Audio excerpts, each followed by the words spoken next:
Communication web, réseaux sociaux, quel cadre et quel risque juridique? Alors, je crois que le CUA a bien fait de se poser la question, parce que quand on, si je peux user d'une métaphore sportive, quand on veut jouer sur un terrain, eh bien on se préoccupe des limites du terrain, on se préoccupe aussi des moyens techniques, de l'équipement, mais aussi des règles du jeu et de l'arbitre qui va effectivement procéder à l'application de ces règles. Et puis parfois, ces règles évoluent aussi.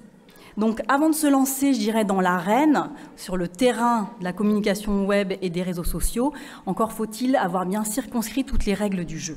Donc c'était très pertinent de poser cette question du cadre et aussi des risques.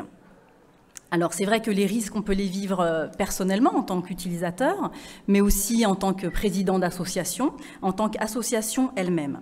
Alors je vais m'attacher dans l'heure qui m'est impartie à vous souligner aussi les enjeux qui sont plus particuliers pour notre monde évangélique, notre foi chrétienne, et également vous donner des bonnes pratiques. Alors c'est vrai que la communication, c'est un secteur qui est incontournable pour nos associations, pour nous-mêmes. On communique avec nos membres, avec les donateurs, avec le public. Et puis c'est très diversifié dans la forme, les newsletters, listes de diffusion, les sites, les réseaux sociaux, et même les réseaux sociaux eux-mêmes sont très diversifiés.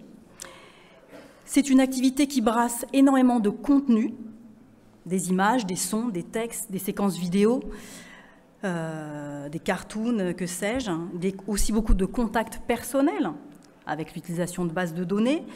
Et on va gérer de nombreux destinataires, de nombreux contacts de personnes.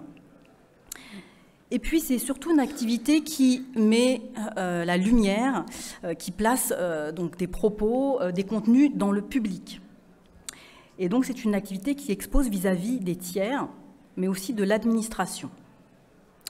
Et dans le cadre de nos convictions chrétiennes, il y a aussi des opinions qui peuvent être contredites, être mal interprétées. Et donc c'est une activité qui va mériter, effectivement, il y aura d'autres ateliers sur ce sujet, vraiment discernement et sagesse. Alors, on va avoir un premier point qui va être un petit peu copieux sur le cadre juridique de la communication web et des réseaux sociaux. Et puis après, quand on va aborder les risques et les mesures opérationnelles, vous allez voir, ça va être un peu plus pratique. Mais je pense qu'il est important de poser ce cadre pour que vous compreniez après les mesures pratiques qui vont avec. Alors le cadre. Alors au début de l'Internet, beaucoup pensaient qu'il y avait un vide juridique, même dans certaines revues juridiques, et qu'on entrait finalement dans une zone de non-droit, un petit peu une zone d'impunité, un terrain sans limite, sans arbitre, sans règles. En fait, en réalité, c'est une fausse idée. La communication a toujours été sous l'emprise du droit commun, et donc les règles qui s'appliquaient dans l'espace réel, de la presse, des journaux, se sont appliquées normalement aussi dans cet espace virtuel. Donc il n'y a jamais eu de vide sidéral, de vide juridique. Ça, c'est une première fausse idée à balayer. Mais effectivement, le droit est venu au fur et à mesure s'adapter plus spécifiquement aux outils de communication actuels. Alors, la première pierre du cadre, c'est de savoir de quelle activité nous parlons. Nous parlons donc de la communication web, des réseaux sociaux. Donc c'est avant tout au niveau juridique une activité de libre expression. Donc on va suivre la hiérarchie des normes. Tout en haut, nous avons donc les textes internationaux de l'ONU, notamment du Pacte international des droits civils et politiques, qui réglementent cette liberté d'expression. Nul ne peut être inquiété par pour ses opinions, et toute personne a droit à la liberté d'expression.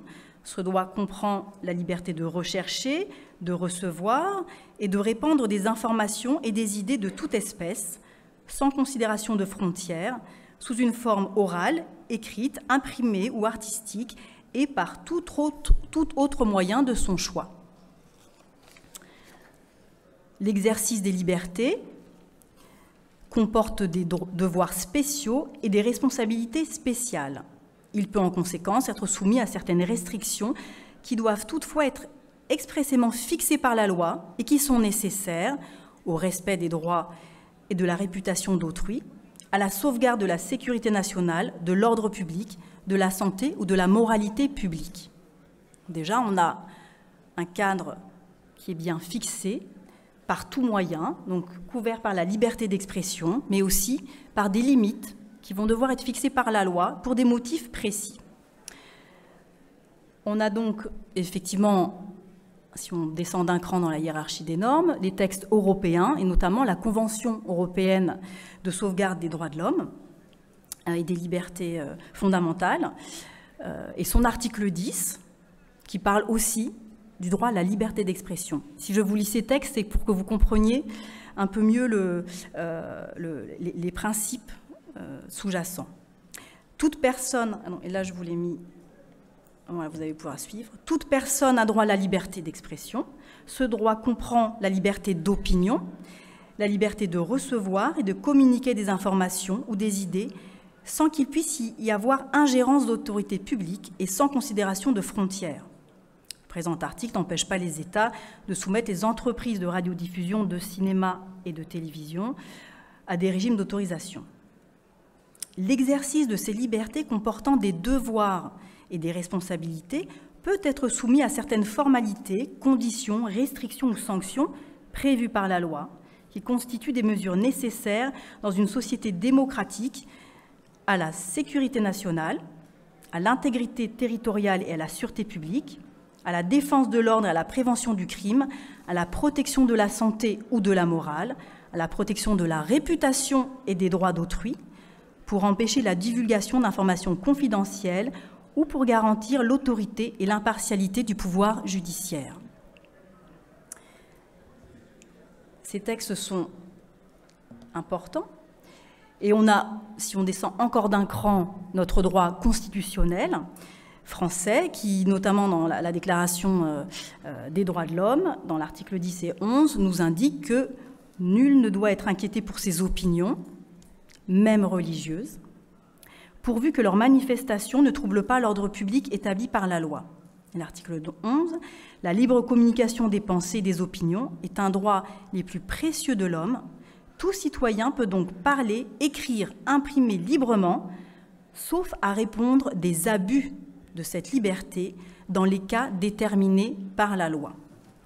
Donc vous voyez que l'équilibre, c'est que toute personne a droit à la liberté d'expression, mais que bien entendu, il y a certaines limites qui vont être encadrées par la loi, donc par des textes qui auront été votés par le Parlement, et pour des raisons qui sont justifiées par la liberté d'autrui ou par un intérêt supérieur. Alors c'est vrai qu'avec l'évolution des techniques, le droit français est venu apporter encore des éclaircissements sur cette liberté.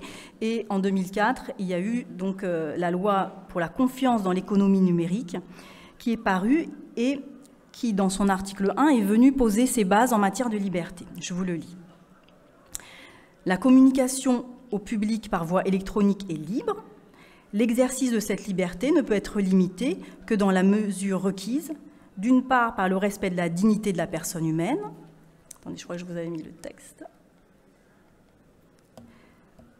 Donc les limites possibles, la dignité de la personne humaine, la liberté ou la propriété d'autrui, le caractère pluraliste de l'expression des courants de pensée et d'opinion, la sauvegarde de l'ordre public, pour les besoins de la défense nationale, pour les exigences de service public, par les contraintes techniques inhérentes aux moyens de communication, ainsi que par la nécessité des services audiovisuels et de développer la production audiovisuelle.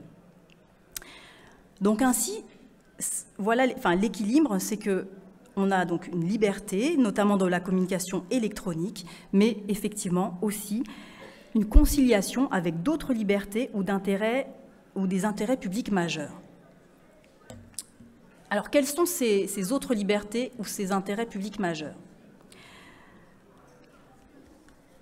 On les a cités donc, en lisant l'article 1er de la loi pour la confiance en l'économie numérique, dignité, liberté, propriété, pluralisme, ordre public, défense nationale. Mais ensuite, il y a aussi la loi sur la liberté de la presse. C'est une vieille loi du 29 juillet 1881 qui a été amendée à plusieurs reprises. Et là, ça va au-delà des organes de presse et ce sont donc des délits d'expression. Donc c'est la diffamation, l'injure publique, la provocation à la haine ou à la discrimination, le respect de l'instruction, le respect de la présomption d'innocence, la contestation d'existence d'un crime contre l'humanité, le secret de l'identité des personnes victimes d'agressions sexuelles, l'apologie de crimes de guerre ou de terrorisme. Il y a aussi l'incitation à l'usage de produits stupéfiants, le négationnisme. Et donc, pour une illustration, ce sont des textes qui sont utilisés très couramment, notamment pour les délits de diffamation. Et sur les réseaux sociaux, par exemple, la personne qui a créé le hashtag Balance ton porc, eh bien, a été aussi condamnée en première instance par le tribunal de grande instance de Paris en septembre 2019 pour diffamation. Parce qu'après son hashtag, elle a ensuite pointé et elle a dénoncé le premier homme qui a été dénoncé comme un porc. Elle l'a accusé de harcèlement sexuel au travail, qui était un fait grave. Et en fait, dans le jugement, il a été considéré qu'elle avait dépassé les limites de la liberté d'expression par manque de prudence dans ses propos et qu'elle avait associé donc le nom de cette personne avec le terme de porc. Ça suffisait à constituer une diffamation. Voilà une illustration. Une autre liberté donc, qui est en jeu, c'est la vie privée. On va y revenir un peu plus dans le détail tout à l'heure, mais le respect de la vie privée, c'est l'article 9 du Code civil, c'est l'article 8 de la Convention européenne des droits de l'homme, mais c'est aussi la loi informatique et liberté de 1978 sur les traitements de données personnelles, et puis le RGPD, donc le Règlement général de protection des données de mai 2018. Et la vie privée, c'est aussi le droit à l'image, le droit au respect de son nom aussi. Donc ça recouvre une liberté en tension avec la liberté d'expression. On a parlé aussi de propriété privée, là aussi, ça fait partie de nos libertés. Et dans la propriété privée, ce qu'on va retrouver surtout dans la matière, dans le domaine de la communication, c'est quoi? C'est la propriété intellectuelle. La propriété sur les œuvres de l'esprit et la propriété aussi sur les marques. Et donc cela, ça va être protégé par le Code de la propriété intellectuelle. Il y a d'autres dispositions légales qui vont, pour des motifs d'intérêt majeur, permettre de limiter la liberté d'expression. Donc, par exemple, le secret professionnel, notamment pour les ministres du culte, Code pénal, article 226-13, ou le devoir de réserve pour les fonctionnaires, le secret défense, vous imaginez bien, pour les aumôniers militaires, par exemple, le secret des affaires pour certaines professions, et puis notre loi 1905, on va y revenir un peu en détail après aussi, contient aussi des dispositions qui limitent la liberté de s'exprimer pour les associations cultuelles ou les ministres du culte. Donc ce premier cadre étant fixé, on va maintenant voir le cadre des responsabilités.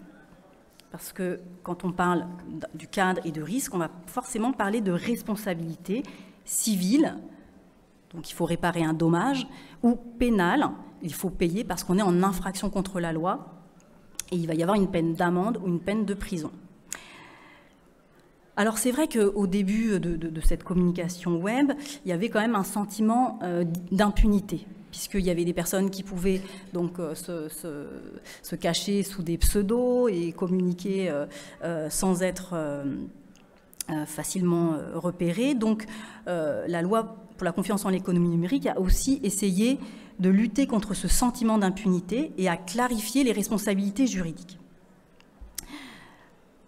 Alors, la première chose qui a été faite, qui a été clairement posée, c'est que la loi de 1881 sur les délits de presse, sur la diffamation, sur l'injure, l'incitation à la discrimination, etc., la loi sur la confiance en l'économie numérique a bien dit que cette loi s'appliquait à la communication par voie électronique. Et puis ensuite, elle est venue installer un régime de responsabilité qui est un petit peu particulier. Elle a aussi aidé à identifier les auteurs de délits Et notamment, il y a un mécanisme de levée de l'anonymat. Donc ne pensez pas que vous êtes anonyme sur Internet.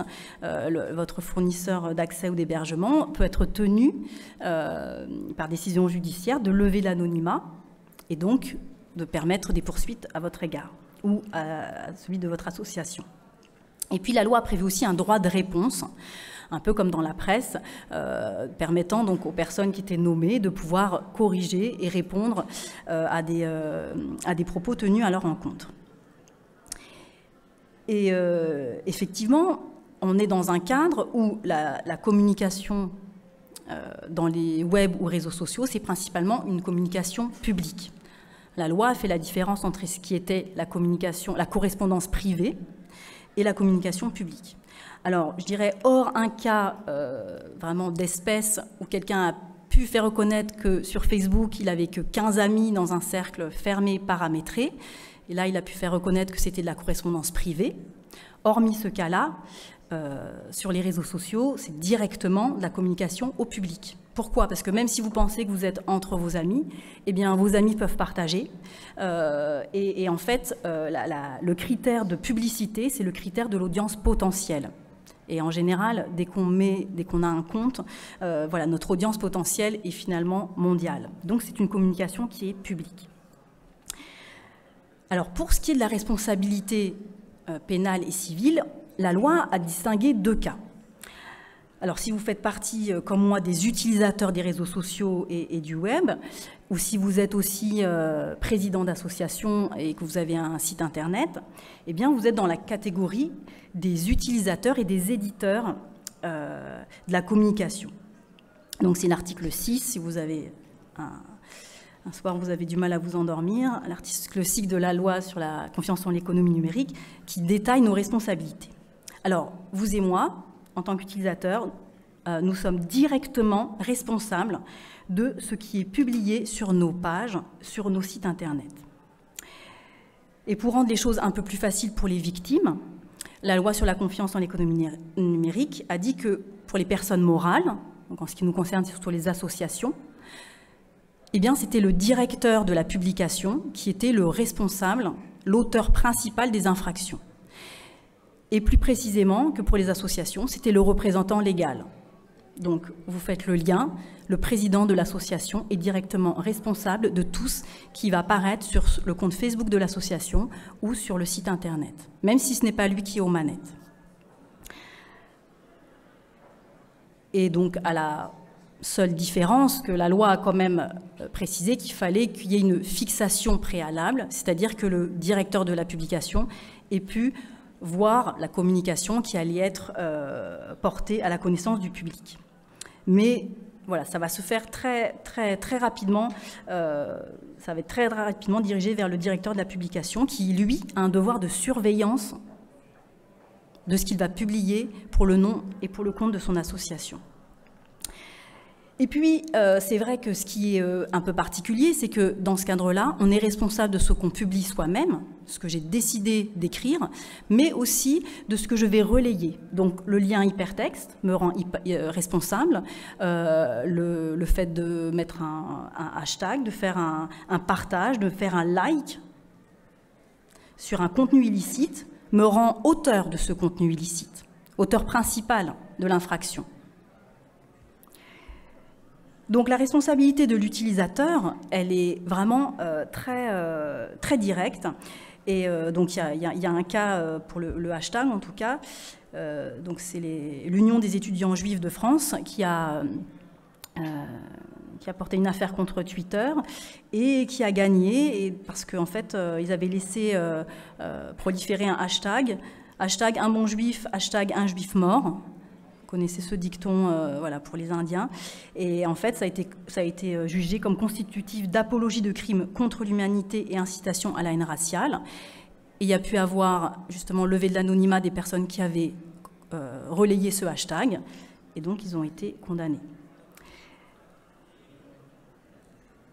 Par ailleurs, donc ça c'est la responsabilité frontale en tant qu'utilisateur et éditeur. Pour les opérateurs des réseaux sociaux, et pour les fournisseurs d'accès, la chose est différente. Donc eux ont été considérés comme de simples prestataires techniques, de simples tuyaux, je dirais, mettant à disposition des messages et des contenus. Et donc on a considéré qu'ils n'avaient pas un rôle actif sur les contenus. Alors pas tous. Donc Facebook en 2010, donc ça c'est des cas de jurisprudence, YouTube en 2013, Dailymotion en 2011 ont été considérés comme des hébergeurs. Simplement, ils hébergent un contenu comme vous hébergez un ami. Et par contre, eBay, par exemple, avait été considéré en 2012 comme un éditeur parce qu'eux fournissaient des services pour aider les vendeurs à optimiser leurs informations et donc ils agissaient directement sur les contenus. Mais en règle générale, opérateurs de réseaux sociaux sont des hébergeurs.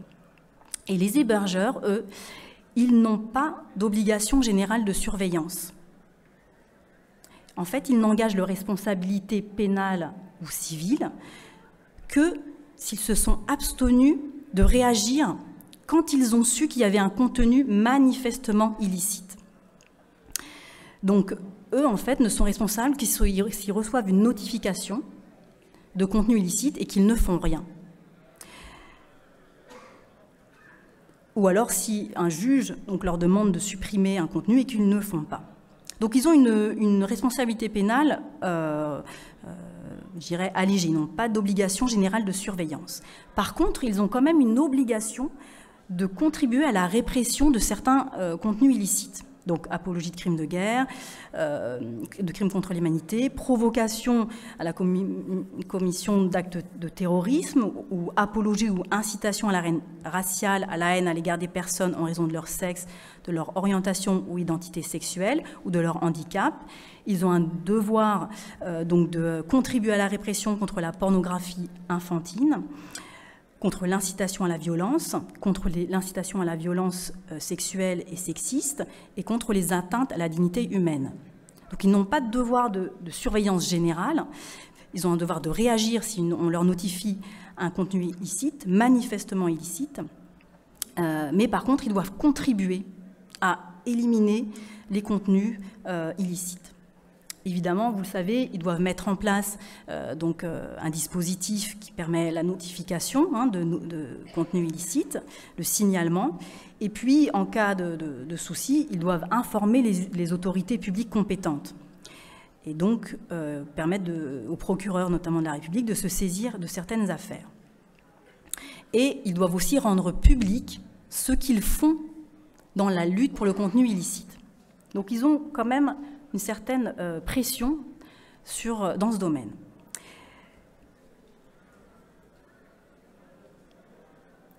Alors effectivement, voilà, il y a aussi un projet de loi à l'heure actuelle de lutte contre la haine sur Internet qui a voulu préciser, donc il n'est pas encore adopté, mais un délai dans lequel l'hébergeur doit agir.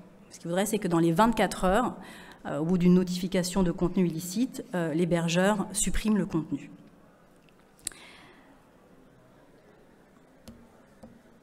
Alors, là, je vous ai exposé le cadre d'ordre public, c'est-à-dire la loi qui s'applique, mais effectivement, vous savez bien que les opérateurs sont des opérateurs privés, et donc quand vous voulez devenir un utilisateur de Facebook, Insta, Snapchat, Pinterest, etc., eh bien, vous devez cliquer « Oui, j'accepte les conditions d'utilisation ».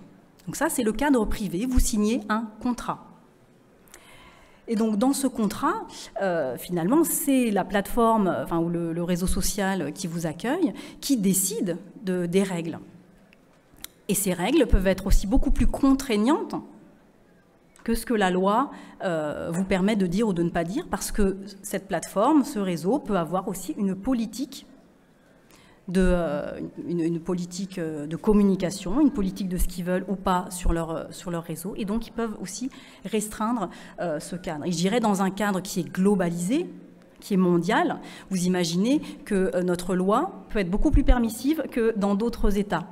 Donc les plateformes et les réseaux sociaux qui agissent mondialement, elles ont parfois elles ont une tendance à réduire au plus strict pour éviter les risques. Et donc dans ces plateformes, voilà, j'ai pas fait d'études comparatives, j'ai pas eu le temps, mais il peut y avoir des mécanismes de notification qui sont plus ou moins efficaces ou renforcés. Et puis la sanction contractuelle, si on trouve un contenu illicite sur votre site, ça va être la suppression de ce contenu, mais ça peut aller jusqu'à la suppression de votre compte et donc de votre identité virtuelle, numérique, comme on en parlait ce matin. Il faut savoir aussi qu'à l'heure actuelle, les opérateurs, donc les grands réseaux sociaux, sont aussi sous une sorte de contrainte de devoir à la fois surveiller les contenus et de devoir décider de ce qui est illicite, manifestement illicite ou pas. Et aujourd'hui, ils en sont arrivés à dire que le coût de gestion de ces contenus est tel qu'ils vont investir dans l'intelligence artificielle pour pouvoir surveiller, contrôler ce qui passe dans leurs tuyaux et pouvoir aussi faire un tri. Et donc on recourt maintenant au machine learning, c'est-à-dire de faire apprendre à des machines, à des logiciels, ce qui peut sembler un contenu illicite, un contenu inapproprié, pour que voilà, ces machines fassent le tri et contrôlent les contenus sur ces plateformes. Alors vous avez peut-être trouvé mon propos un peu sec pour ce cadre juridique, on va arriver à des propos peut-être plus pratiques, mais si j'ai exposé ce cadre, c'est pour vous montrer qu'il y a d'abord des risques généraux par rapport à la liberté d'expression, pas seulement la nôtre en tant que chrétiens évangéliques, mais aussi pour tous nos contemporains. Pourquoi ? Parce que les mécanismes que je vous ai décrits suscitent des grandes interrogations. Normalement, le juge, la personne qui juge de ce qui est licite ou pas, en termes de liberté d'expression, c'est le juge pénal. Et vous voyez que dans les mécanismes que j'ai décrits, finalement, les personnes qui vont décider ou supposer qu'un contenu est illicite, ce ne sont pas du tout les cours pénales, les tribunaux des juridictions pénales, mais ce sont des utilisateurs privés ou alors justement les réseaux sociaux eux-mêmes. Et donc le juge pénal, lui, permet quand même lors d'un procès une garantie du droit de la défense, garantie d'une jurisprudence aussi qui suit une certaine ligne, garantie justement de la compréhension des premiers textes que je vous ai lus, du Pacte international des droits civils et politiques de l'ONU, de la Convention européenne des droits de l'homme. Et donc, le juge des libertés, le juge pénal, permet aussi la garantie d'une libre expression. Or, là, dans les mécanismes qu'on décrit, finalement, il y a un transfert de cette appréciation de ce qui est licite ou pas, du juge pénal vers l'utilisateur, qui va notifier un contenu illicite, et vers l'hébergeur qui va devoir décider ce qui est manifestement illicite et ce qui va supprimer ou non. Et donc, comme vous le savez, c'est plus facile de cliquer sur un bouton pour supprimer que d'aller au procès pénal. Eh bien, finalement, la liberté d'expression est relativement en danger puisque ça va être très rapidement les utilisateurs privés et les réseaux sociaux qui vont décider de ce qui va pouvoir paraître ou non dans la communication publique. Donc le risque, c'est que finalement, l'appréciation de ce qui est la liberté va être aux mains d'opérateurs privés et va être surtout aux mains de la pensée majoritaire. Parce que, voilà, ça va être la pensée majoritaire, la pensée unique, ou alors une certaine militance, c'est-à-dire des gens qui vont être constamment en train de traquer sur les réseaux sociaux ce qui les dérange, ce qui est contre ce que eux veulent défendre, et qui vont donc, notifier un contenu illicite, et donc, quelque part, assurer un nettoyage du web de ce qu'ils n'ont pas envie d'entendre ou de ce qui les dérange. Et donc, il y a vraiment un risque assez sérieux dans ce sens. Je vous le disais tout à l'heure aussi, le risque que ce soit l'intelligence artificielle qui fasse ce rôle de décider ce qui est un contenu illicite ou non, ou audible ou non. Et donc, le risque d'instrumentalisation aussi par des groupes de pression qui vont pouvoir agir. Alors, il y a un autre risque aussi que j'évoquais, c'est que finalement, ces réseaux sociaux, ils vont être aussi peut-être plus royalistes que le roi, et par principe de précaution, par leur politique privée, ils vont aussi contraindre encore davantage. Alors, pour citer un exemple qui peut faire sourire, mais la politique de certains réseaux sociaux face aux messages pornographiques les a conduits à supprimer des reproductions de tableaux de grands peintres qui sont célèbres, qui en France, par exemple, ne nous choque plus. Enfin, moi, personnellement, L'origine du monde de Courbet, par exemple, eh bien, voilà, a été interdit sur certains réseaux sociaux. Donc vous voyez qu'il y a aussi une question culturelle, de compréhension de ce qui peut être admis en public ou non. Et puis, il y a effectivement la surpuissance et l'efficacité finalement du procès médiatique. Vous avez tous vu des gens qui étaient en haut tomber très bas et être complètement rayés de la carte parce qu'ils avaient fait un écart sur leur compte Twitter. Le procès médiatique va beaucoup plus vite. Il est beaucoup plus efficace que le procès juridique. Le procès juridique est long, il prend du temps, il prend de l'argent aussi, il a un certain coût.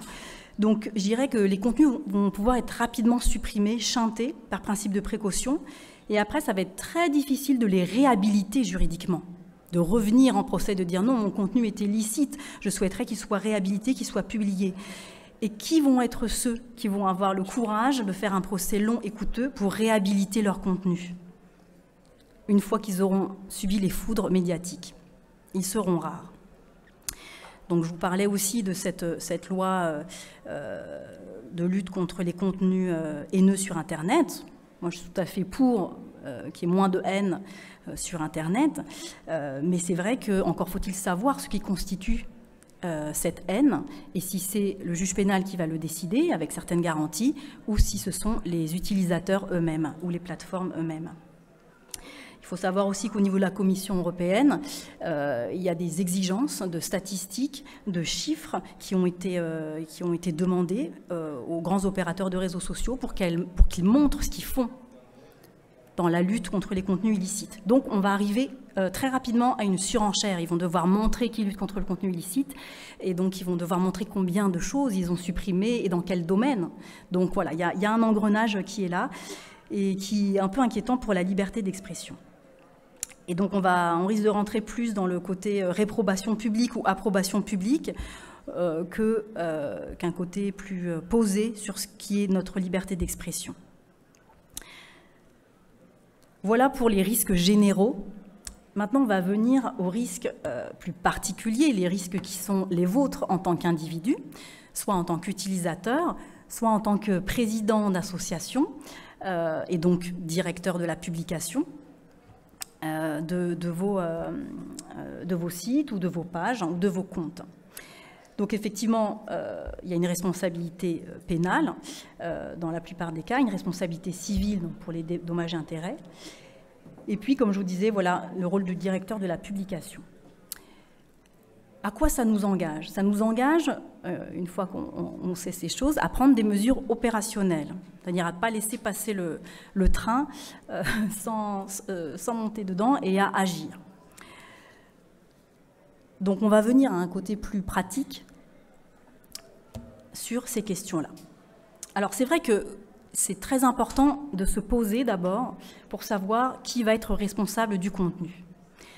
Dans vos associations, identifiez qui est aux manettes opérationnelles de ce qui est publié directement sur vos comptes ou sur vos pages ou sur vos sites.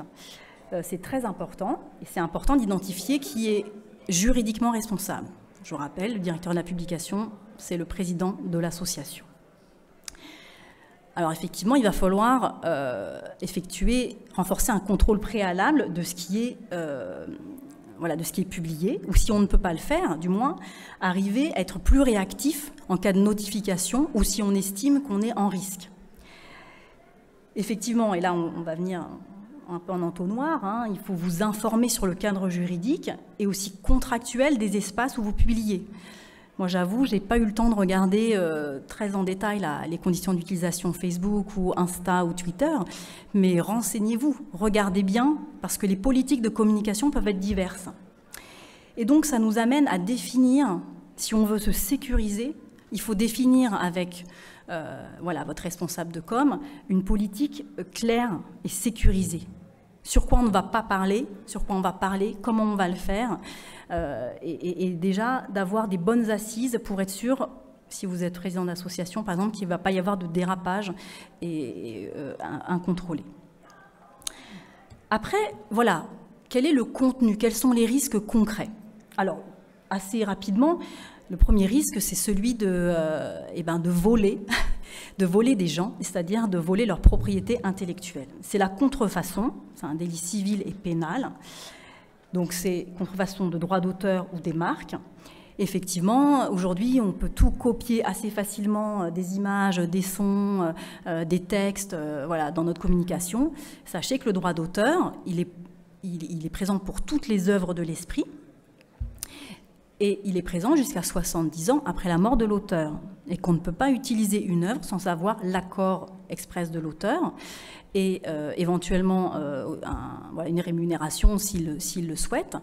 Donc évidemment, sauf les cas de parodie ou de citation, voilà, il y a quelques exceptions, mais il faut faire très attention à ça. Et je dirais, c'est pas juste pour vous faire peur, c'est qu'il y a certaines églises qui ont reçu des lettres d'avocats de certaines grosses, de l'AFP, hein, c'est un cas que j'ai traité, qui demandaient réparation puisqu'il y avait une photo qui avait été publiée sur leur site internet, très belle photo d'Haïti pour un projet humanitaire, mais dont l'Église n'avait pas les droits. Donc qu'est-ce qu'on fait ? Alors effectivement, il y a aussi des sociétés qui cherchent à se faire de l'argent autour de cette question-là, mais il y a aussi une vraie question, c'est-à-dire que si elles poursuivent, ces sociétés gagneront, parce que si on n'a pas une autorisation de l'auteur de la photographie, eh bien on sera en contrefaçon, et même si on est de bonne foi, eh bien ça sera un délit.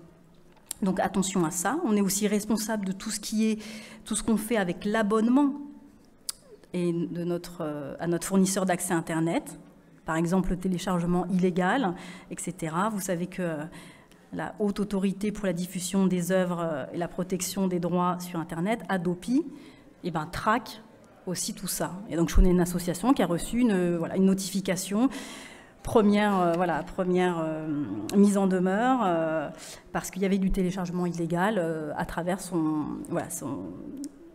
connexion Internet. Donc attention à ça. Je ne passe pas trop de temps là-dessus, c'est assez clair, mais il faut absolument être conscient de ça. Soit on utilise du contenu libre de droit, hein, il y a aussi des bases de données qui sont libres de droit, des possibilités, soit on obtient une licence d'utilisation, donc ça peut être à titre gratuit ou onéreux, même si c'est du fait maison. Voilà, on s'assure que la personne qui a fait la photo est d'accord pour qu'on l'utilise dans tel contexte. Et puis on fait attention parce qu'on peut avoir des recours sur ce sujet-là. Ce n'est pas seulement des cas d'école. Et on peut parallèlement aussi se protéger. C'est-à-dire que vous aussi, vous pouvez être victime d'abus. Hein, victime de vol de propriété intellectuelle.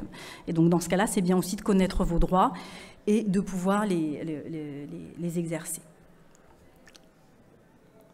Alors, vie privée, on en parlait. Pour nos associations, il y a un gros risque, c'est celui du droit à l'image. Il y a des photographes, je sais, dans la salle, et ils connaissent bien ces questions-là. Effectivement, on ne peut pas utiliser l'image d'une personne sans avoir obtenu son autorisation. Et ce n'est pas parce que cette personne a posé devant votre caméra que pour autant, elle est d'accord pour que vous utilisiez sa photo pour illustrer tel ou tel événement ou tel thème d'actualité. Hein, aujourd'hui, si vous prenez une photo de moi et qu'après vous en servez pour des yaourts, je sais pas, à la fraise, peut-être que ça va pas me plaire parce que j'aime pas la fraise. Donc c'est pas parce que j'aurai souri que j'aurai accepté l'utilisation que vous allez faire. Donc attention à ça. Et dans nos églises, c'est vrai qu'on est parfois pas très sensible à cette question, mais la religion, l'appartenance religieuse fait partie des données sensibles de la personne. Donc, c'est une donnée que tout le monde ne veut pas voir communiquer en public. Maintenant, on a aussi beaucoup de reconnaissance faciale ou sur les réseaux sociaux de possibilités de taguer des gens. Il y a des personnes dans nos assemblées, dans nos associations, qui ne veulent pas forcément être identifiées, soit pour des raisons professionnelles, des raisons de confidentialité, etc., comme un chrétien évangélique. Et donc, c'est des questions qui sont importantes à respecter. Le nom aussi d'une personne ne peut pas être utilisé sans son consentement pour une communication publique. Et puis, si on a pris, voilà, si on a une intention de nuire, à ce moment-là, bon, on passe dans les délits, là, c'est des infractions pénales. Mais bon, je dirais plus généralement, il faut être vigilant à cela. Alors, bien entendu, on parle de la vie privée des personnes. Moi, je pense que la pratique religieuse fait partie de cette vie privée. Donc, attention aux photos de personnes voilà, dans les cultes. Ce qui est important, c'est de demander ou de présenter. On ne peut pas avoir une autorisation parfois écrite de tout le monde, mais d'annoncer qu'il va y avoir des photographies, qu'elles vont être éventuellement publiées. Les gens qui ne veulent pas être pris en photo, voilà, on s'arrange pour qu'ils se mettent dans un angle mort ou que le photographe soit au courant ou qu'il porte une pastille de couleur pour certains événements, par exemple. Donc, on se prémunit dans ce cadre-là. Et puis, voilà, c'est vrai que bien que l'Église soit un lieu public, voilà, cette donnée sensible de la religion, je pense, ne peut pas être exposée au public sans l'accord de la personne. Et puis, un endroit très, très sensible, c'est celui de l'image des mineurs. Voilà, vous imaginez bien pourquoi. Mais dans nos assemblées, dans nos associations, on peut aussi avoir des mineurs qui sont voilà, sous l'autorité parentale de parents qui sont séparés, qui sont en litige. Voilà, attention à cette utilisation. Et puis bon, après, il y a d'autres risques pour les mineurs sur les images sur Internet. Donc, il faut avoir une autorisation parentale signée des 2 parents pour l'utilisation d'images sur les mineurs. Il faut surtout éviter d'utiliser ces images dans les publications.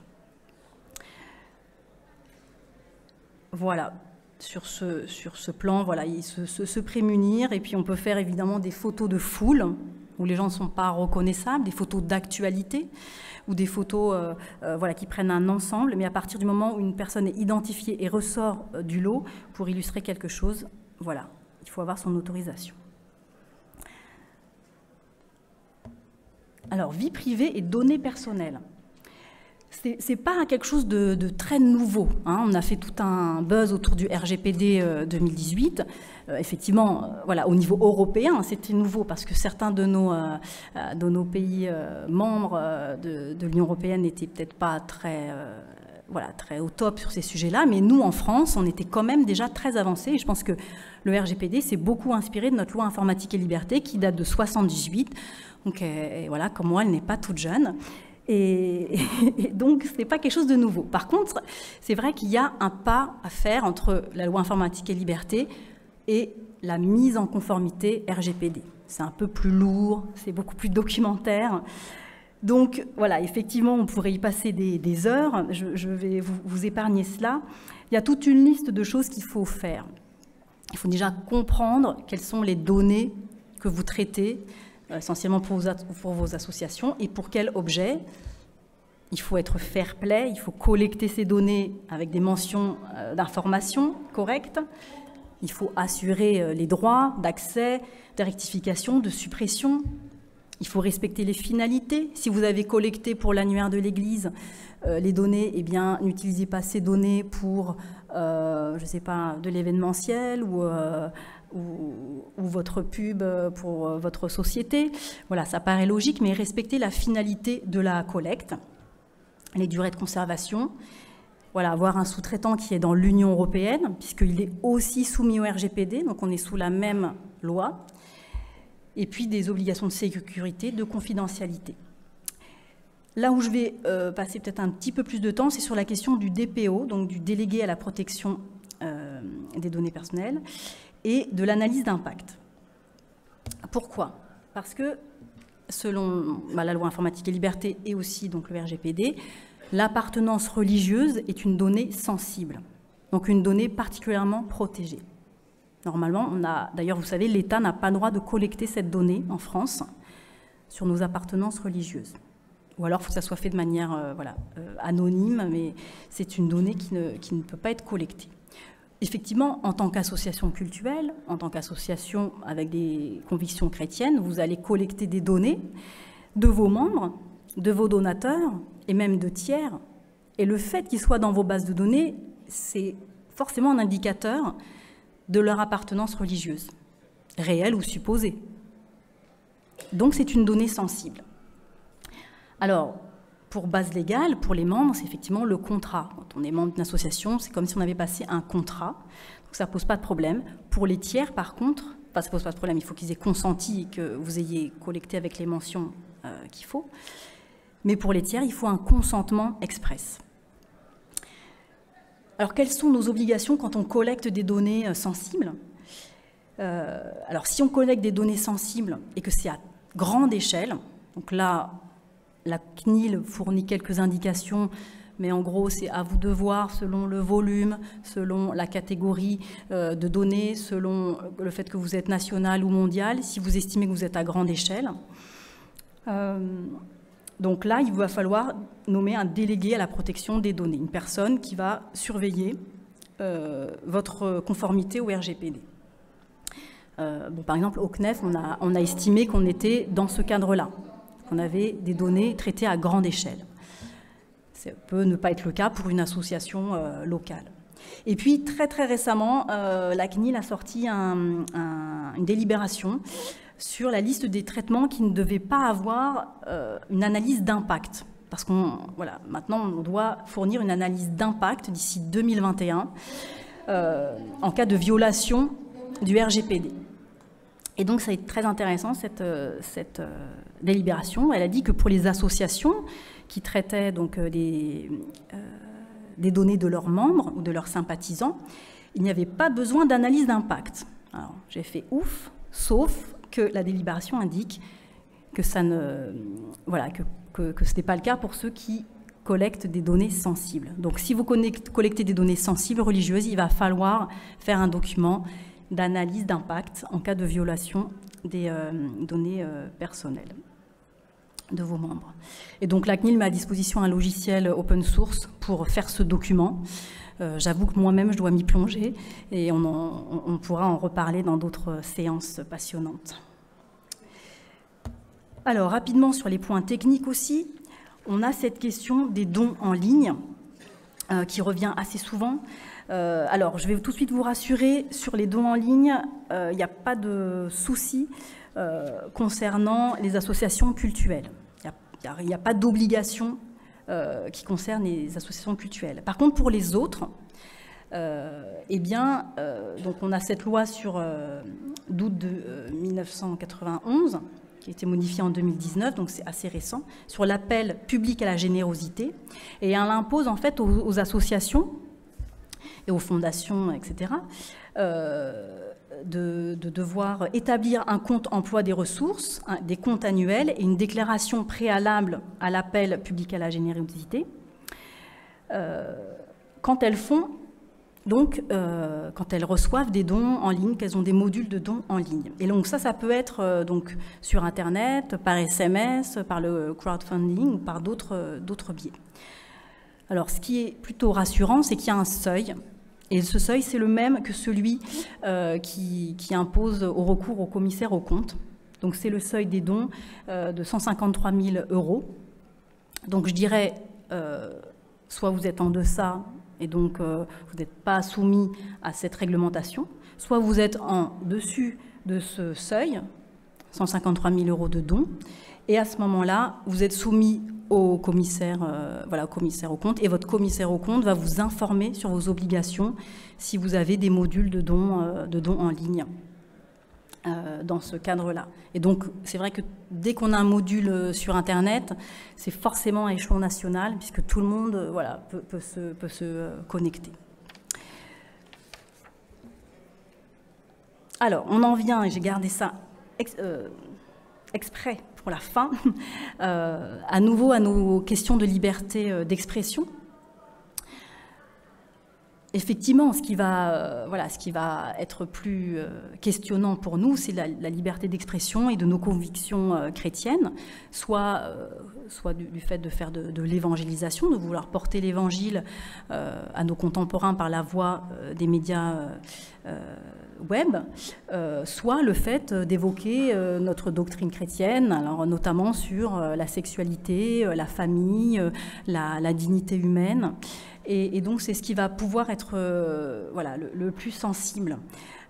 Donc là, j'ai mis donc, cette photo du livret Libre de le dire à l'Église. Il est toujours d'actualité. Il y a aussi Libre de le dire dans le public, qui est toujours d'actualité. Les lois n'ont pas, pour l'instant, bougé sur ce sujet-là.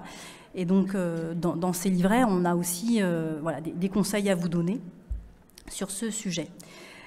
Effectivement, ce qui va être plus tendu pour nous, ça va être les délits, donc les infractions de notre loi sur la liberté de la presse, particulièrement qui ont trait à la provocation, à la discrimination à l'égard d'une personne ou d'un groupe de personnes en raison de leur sexe, de leur orientation ou identité sexuelle. Il pourrait y avoir aussi en risque pour nous ce qui est lié à l'appartenance à une religion déterminée, une autre que la nôtre, par exemple. Donc ça, c'est les cas qui pourraient être sensibles pour nous, ou les cas de diffamation ou d'injure. Pourquoi je dis ça? C'est parce que dans notre actualité et notre jurisprudence actuelle, on a quelques affaires sur ces sujets. Souvenez-vous de l'affaire qu'on a appelée l'affaire des chrétiens de Jarnac. Là, ce sont des chrétiens qui avaient distribué donc là, ce n'est pas sur les réseaux sociaux, mais ils avaient distribué un tract pour inviter à des réunions. Et ce tract voilà, contenait le simple témoignage d'un jeune qui était homosexuel et qui avait trouvé dans l'église un accueil, voilà, un accueil, et qui donc invitait les gens à rejoindre l'église. Eh bien, donc ces chrétiens ont été enfin, ce tract est tombé dans la main de certaines associations de défense LGBT, et donc ces deux chrétiens ont été traînés devant le tribunal correctionnel d'Angoulême en 2015. Ils ont été condamnés pour provocation à la discrimination en raison de l'orientation sexuelle et pour injure. C'était un épisode assez difficile à vivre pour eux. Ils ont été bien défendus et heureusement, en 2016, la Cour d'appel de Bordeaux leur a jugé la relaxe de ces deux frères pour vice de procédure. Mais bon, il faut savoir qu'effectivement, voilà, derrière cet épisode, on a bien vu voilà, l'envie d'associations militantes aussi de pouvoir faire un cas exemplaire, un cas d'exemple. Et ce qui était très intéressant, c'est qu'effectivement, lors des jugements et des débats, il a été vraiment question du contenu de ce tract. Est-ce que vraiment ce tract appelait à la discrimination? Est-ce qu'il était injurieux? Donc il y a eu un débat très, voilà, très pertinent sur le contenu de l'acte et aussi sur l'intention des personnes. Bon, le tract, franchement, n'avait aucune velléité. C'était un tract pour accueillir des gens dans l'église. Le problème, c'est que son titre, voilà, il y a un moment, c'était marqué « guéri de l'homosexualité ». Donc ça avait forcément voilà, déplu. Mais ce qui a été très intéressant, c'est que ces délits qui sont évoqués ici sont des délits intentionnels. C'est que non seulement il faut que la communication en elle-même, elle porte une provocation à discriminer des gens, à être violent ou à avoir de la haine envers eux, objectivement, mais en plus, il faut que les auteurs aient cette intention de nuire. Dans ce procès, il a été démontré par les avocats de la défense que voilà, les chrétiens n'avaient aucune intention de nuire à personne et au contraire, ils étaient voilà, amis eux-mêmes avec des personnes de toutes mœurs et qu'il n'y avait aucune velléité. Mais bon, ça montre aussi un petit peu le ton qui est pris. Sur une autre jurisprudence qui avait fait aussi assez connue, c'est celle de l'affaire de Christine Boutin. Là, c'est le problème de la citation d'un verset biblique. Donc, Christine Boutin, une femme politique bien connue, avait dit dans une interview « L'homosexualité est une abomination, mais pas la personne. Le péché n'est jamais acceptable, mais le pécheur est toujours pardonné. » Et dans cette interview, si on la lisait dans son contexte, elle disait que voilà, elle aussi voilà, était comme tout le monde, une pécheresse, et qu'elle avait besoin du pardon. Même scénario, des associations donc, sont venues porter plainte contre elle pour provocation à la haine et à la violence envers les personnes homosexuelles. Elle a été condamnée au tribunal de grande instance de Paris en 2015, décembre 2015, à 5 000 € d'amende. Et puis la Cour d'appel de Paris, qui n'est pas la moindre, a confirmé cette condamnation En novembre 2016, elle a même ajouté 2 000 € d'amende en dommages et intérêts pour les parties civiles, les associations Mousse, Le Refuge et l'Inter-LGBT. Donc si on en reste là, c'est un peu difficile. Donc fort heureusement, l'affaire a été portée à la Cour de cassation.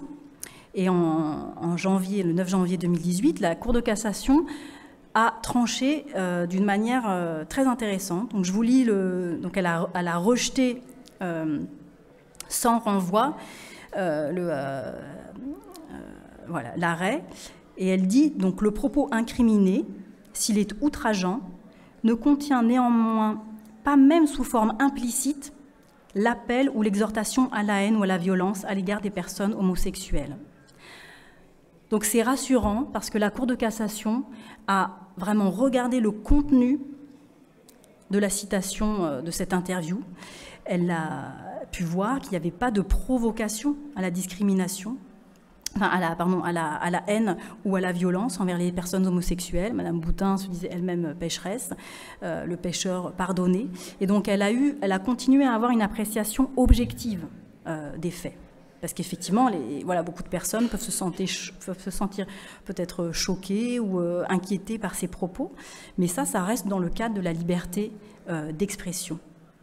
Et donc la Cour de cassation a quand même vraiment tranché dans ce cadre-là. Bon, néanmoins, elle a quand même donné une petite concession. Par ces quelques mots, elle a dit « s'il est outrageant ». Donc elle a laissé, c'était une question de qualification juridique, elle a laissé entendre que peut-être qu'au lieu de porter plainte en provocation à la haine ou à la violence, si les associations avaient porté plainte pour injure, peut-être qu'ils auraient eu gain de cause. Bon, ça c'est des suppositions. Toujours est-il que ce qui est important de savoir, c'est que dans la jurisprudence, voilà, là je ne l'ai pas noté, mais dans la jurisprudence de la Cour européenne des droits de l'homme, depuis 1975, et c'est une jurisprudence constante, c'est l'arrêt Handyside, il est vraiment clair qu'on a droit à s'exprimer et même à choquer, à offenser des personnes. Ça fait partie de l'expression pluraliste qui est nécessaire à notre société démocratique. C'est vrai que si on ne peut plus, débattre et avoir des opinions contradictoires, la société ne va plus être pluraliste et on va justement passer dans cette société de pensée unique où il n'y aura qu'une façon de voir les choses et de penser. Donc il y a à l'heure actuelle quand même des garde-fous. La Cour de cassation, donc 2019, la Cour européenne des droits de l'homme qui reste dans cette vision quand même pluraliste des expressions. Mais nous sommes tout de même dans un contexte français qui est assez difficile, avec une forte pression des lobbies LGBT et une sorte d'incompréhension actuelle entre la façon dont nous voulons présenter une doctrine chrétienne sur la sexualité et sur la famille et leur ressenti, c'est-à-dire qu'ils se ressentent offensés par cette doctrine, alors qu'elle n'a aucune intention de leur nuire et aucune intention de les blesser ou de ne pas porter cas à leur dignité personnelle, puisque tous sont pécheurs. Et donc nous sommes égaux devant l'Éternel. Mais aujourd'hui, on est dans ce paradigme un peu irréconciliable. Et peut-être que vous savez, il y a aussi une proposition de loi à l'heure actuelle qui concerne ce qu'on appelle les thérapies de conversion, ou les pratiques qui visent à essayer de changer les orientations sexuelles ou de genre des personnes. Et il est évident que certains parlementaires ou certains journalistes pour aussi justifier de porter cette proposition de loi, ont mis le doigt sur la doctrine chrétienne évangélique ou sur certaines associations qui veulent prendre soin des chrétiens qui sont en lutte sur ces questions-là. Et donc, au bout du compte, ce qui apparaît dans le contexte actuel, c'est que l'intention de ces lobbies, c'est de forcer l'Église ou la doctrine chrétienne à rentrer dans cette pensée unique et peut-être au final à ne plus pouvoir porter un propos critique ou un propos de jugement ou de valeur sur les différentes orientations sexuelles. Donc il y a quand même un risque de ne plus pouvoir appeler péché, péché, de ne plus pouvoir lire certains textes, voilà, certains textes bibliques. Mais bon, pour l'instant, à l'heure du droit positif, on n'en est pas encore là, mais c'est une zone de risque. Je vous en avais parlé dans la première partie, infraction prévue par la loi 1905. Là, on est plutôt sur le contexte de la laïcité. Laïcité, c'est la séparation entre les églises, les cultes et l'État. Et donc, dans la loi 1905, souvenez-vous du contexte, on sortait de l'Église catholique qui était en lien avec le pouvoir. Il y a des dispositions donc, anciennes, mais qui ont encore vent, qui sont très fermes. Pas de propos à teneur politique dans un lieu de culte. Donc attention aux événements que vous organisez dans votre lieu de culte, même si c'est une association tierce qui tient des propos qui ont vraiment un discours politique ou qui favorise un candidat, ou qui favorise un programme. Voilà, le lieu de culte doit rester neutre par rapport à la politique. Et ça ne veut pas dire qu'on ne peut pas avoir un avis chrétien sur des phénomènes d'actualité, mais en tout cas, voilà, c'est ne pas avoir une réunion politique ou ne pas s'adresser à des dirigeants politiques quand on est dans un lieu de culte pour les interpeller sur les affaires, pour les interpeller sur leur foi, sur la Bible, sur notre pratique de la foi, oui, mais voilà, c'est une ligne de partage qui a été décidée en 1905. Ensuite, effectivement, dans le contexte, il y avait aussi tout ce qui était outrage et diffamation contre un citoyen en charge d'un service public. Et puis, provocation directe à résister à l'exécution de la loi. Donc, on parle de la désobéissance civile, à soulever ou à armer une partie des citoyens les uns contre les autres. Voilà, c'est là où le culte ne doit pas prendre parti avec des armes. Alors, effectivement, devant tout cela, vous pouvez être un petit peu sonné. On va essayer de voir un peu les bonnes pratiques. Déjà, arriver à évaluer le risque juridique et médiatique. Quelle va être la portée de mon opinion, de mes propos? Est-ce que ça va être mal interprété? Est-ce que ça va être sorti de son contexte facilement? Quel est le public que je vise?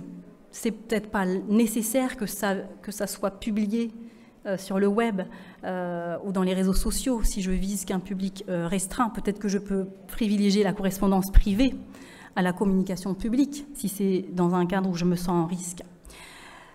Est-ce que des personnes ou des groupes ne vont pas se sentir attaqués personnellement, la diffamation, l'injure, le racisme, la discrimination, l'appel à la violence et à la haine ou le sexisme? Voilà, attention, aujourd'hui il y a des groupes qui cherchent voilà, du contentieux stratégique, c'est simple. Est-ce que quand j'évoque des citations bibliques qui sont assez dures, est-ce que j'arrive à les contextualiser? C'est-à-dire pas les remettre en cause à cause du contexte, mais à leur donner un contexte, une explication, un entourage qui permette que ça soit compréhensible et audible aujourd'hui. Et puis, quelles seront les conséquences personnelles et aussi collectives? Parce que, voilà, quand on publie, on peut avoir une conséquence personnelle, tous les gens qui vont voilà, ensuite réagir, etc. On peut avoir même un contenu illicite, un compte qui va être fermé, mais ça peut être aussi collectif pour l'association, pour une église. Et je dirais aussi, quand vous publiez, pensez à l'image collective des évangéliques. Parce que... voilà, après certaines affaires, c'est aussi très difficile de remonter la pente. Et aussi, comme je disais, quelles sont mes intentions? Enfin, ça nous a été rappelé ce matin, un discernement dans ce qu'on va publier et dans nos intentions. Et puis, toujours se mettre sous l'angle de la liberté de religion. C'est là où on va pouvoir avoir une plus grande protection. Plus votre propos sera ancré dans la Bible et dans la parole, plus vous allez pouvoir plaider la liberté de religion face aux autres risques.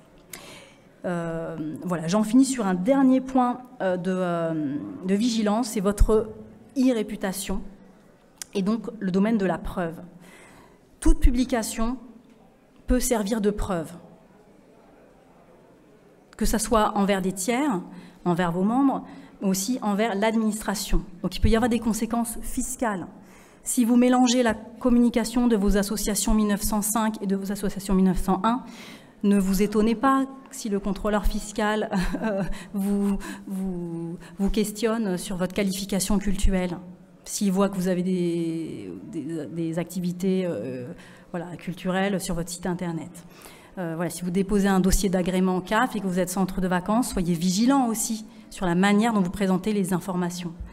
Et puis ensuite, voilà, soyez prêts et anticipez des attaques, ce qu'on appelle de web bashing, c'est-à-dire vraiment des attaques de militants qui vont vouloir vous traiter et vous faire descendre dans les réseaux sociaux. Voilà, donc la bonne pratique, c'est de vraiment regarder vos contenus avec un regard extérieur au maximum. Ne restez pas dans votre bulle évangélico-évangélique, mais pensez à comment ça peut être lu par tous différents milieux. Soyez prêts à vous défendre. Et puis, ça, je le redis, ne subissez pas, mais plutôt ayez une stratégie de communication bien construite. Voilà, je vous remercie de votre attention. Juste un verset que je me permets de vous donner. Soyez prudents comme les serpents et simples comme les colombes. Je crois que le Seigneur ne nous veut pas naïfs, il nous veut confiants en lui, mais il nous veut prudents aussi, parce que voilà, nous sommes dans un monde qui n'est pas sans danger. Merci.